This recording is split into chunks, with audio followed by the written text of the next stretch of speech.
తెలంగాణలో ఓటర్ల జాబితా ప్రత్యేక సవరణ ప్రక్రియకు సంబంధించి కేంద్ర ఎన్నికల సంఘం కీలక ప్రకటన చేసింది. బూత్ స్థాయి అధికారులు ఇప్పటికే జూన్ 25 నుండి ప్రారంభించిన ఇంటింటి సర్వే ప్రక్రియ ఆగస్టు 3 వరకు కొనసాగుతుందని ప్రకటించింది. దీనికి సంబంధించి సరికొత్త స్కెడ్యూల్ ని కూడా విడుదల చేసింది.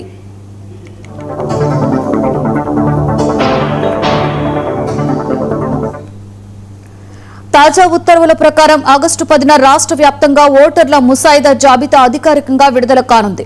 ముసాయిదా జాబితా విడుదలైన తర్వాత కొత్తగా ఓటు హక్కు కోసం దరఖాస్తు చేసుకునేందుకు మార్పులు చేర్పులకు సంబంధించిన అభ్యంతరాల స్వీకరణకు ఎన్నికల సంఘం నెల రోజుల పాటు గడువు ఇచ్చింది.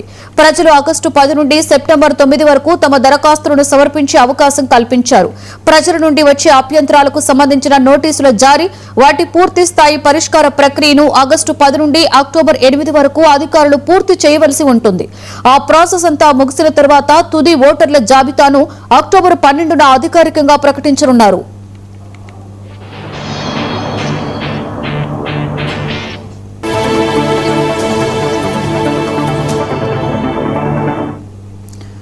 కాగా తెలంగాణ వ్యాప్తంగా ఓటరు సవరణ ప్రక్రియ నత్తనడకగా కొనసాగుతుందని రాష్ట్ర ఎన్నికల ప్రధాన అధికారి సుదర్శన్ రెడ్డిని మంత్రి పొన్నం ప్రభాకర్ నేతృత్వంలోని కాంగ్రెస్ ప్రతినిధి బృందం కోరింది.